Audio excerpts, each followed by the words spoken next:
I have a great clip today of Pete Buttigieg just crushing a mayonnaise-brained Fox News host who tries to do the same old thing to Mayor Pete, who is now Secretary of Transportation Pete Buttigieg. So here's the kind of setup. As many of you know, or may have heard, Supreme Court Justice Brett Kavanaugh recently had to deal with protesters at a restaurant. And in the aftermath of this and Brett Kavanaugh leaving through the back door, people started talking about the right to have dinner at restaurants and the right to privacy and all of these crazy things in the context of what's happening with abortion laws and the fact that there have been protests at abortion clinics, family planning clinics that provide abortion services for so long, and they are intimidatory and predatory against women who just want to go and get procedures done. It's a medical location. The contrast is unbelievable, truly. And in the midst of this, Pete Buttigieg's husband put out a tweet talking about, right to privacy and kind of poking fun at the absurdity and the double standard of these right wingers. So Mayor Pete goes on Fox News and the host tries to pull the whole, is it appropriate for the husband of a, and Pete Buttigieg puts on a clinic, truly excellent. We've talked about his skills before.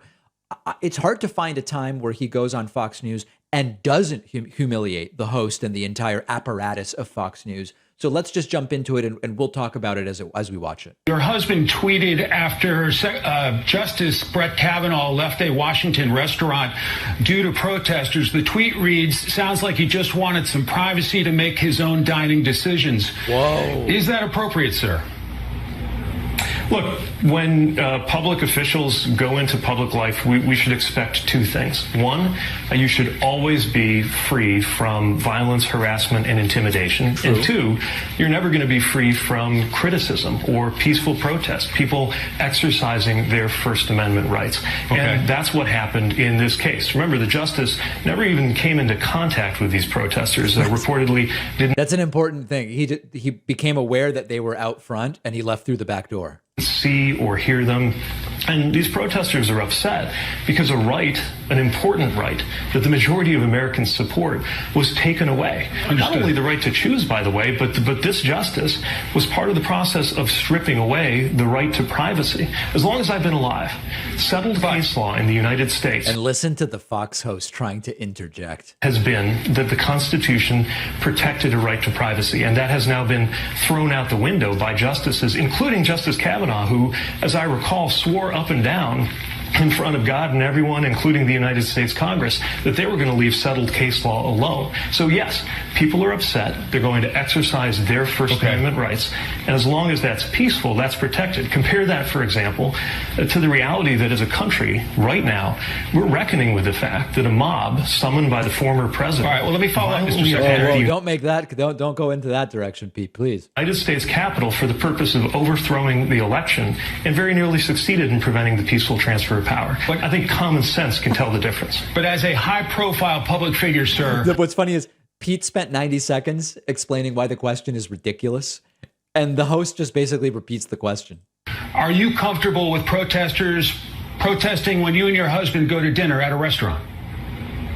Protesting peacefully outside in a public space? Sure. Look, I can't even tell you the number of spaces, venues, and scenarios where I've been protested. And the bottom line is this. Any public figure should always be free from violence, intimidation, and harassment, but should never be free from criticism or people exercising their First Amendment rights. Pete Buttigieg is really, really good at this. And these are the types of things where this plays well, tens of millions of views in the kind of online sphere, YouTube and Twitter, etc. But the bigger issue is lots of people are never exposed to these types of confrontations, of the absurdity of the arguments they're making. It's okay to protest outside an abortion clinic where women are making medical decisions and receiving treatment and grappling with difficult decisions. But Morton's Steakhouse out front while Kavanaugh's inside and doesn't even come into contact with the protesters, we're supposed to believe that is in some way unacceptable. And with all of these things, all of the tone policing and decorum, there are major double standards. We talked about one earlier on in the show. Barack Obama was regularly criticized for these little tiny meaningless things. Oh, he took off his suit jacket in the Oval Office. He wore a tan suit at a serious event. He put his feet up on the desk at the White House. And Trump drops an F-bomb while attacking his political opponents at his rally in Anchorage over the weekend. And it's not just that the crowd doesn't mind. They cheer. They celebrate the fact that Trump is swearing, by their logic, very unbecoming of a former president. So a lot of people I know are saying, well, David, what if this happened to you? This has happened to me. I mean, there have been people at events that I've done who were in the room, and this was a while ago, and they stood up and they tried to kind of take over the event by asking these attack sort of questions to the point where the organizers said, hey, guy, okay, that's good. You've made your point. We're now moving on.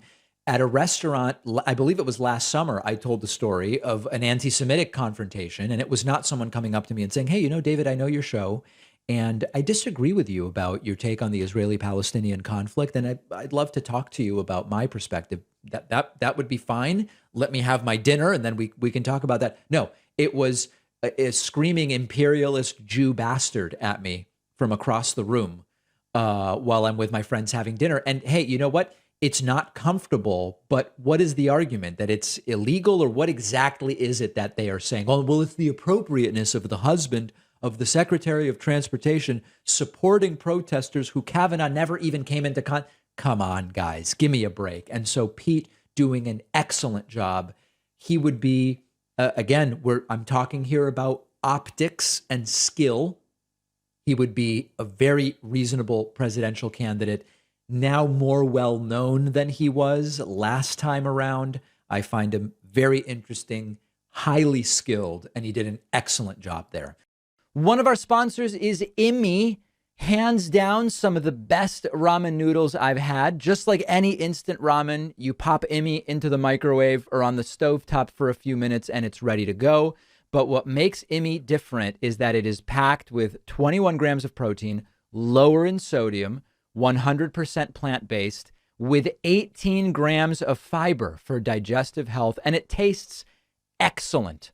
So many of the other ramens are bland, simple, artificial. Immi uses high-quality ingredients and recipes. You get a zing of flavor I've never had with any instant ramen. Immi comes in amazing flavors like spicy beef, tom yum shrimp, and black garlic chicken. If you try Immi and don't love it, you get your money back. You'll get $5 off when you go to immieats.com/Pacman and use the code Pacman at checkout. The link is down below.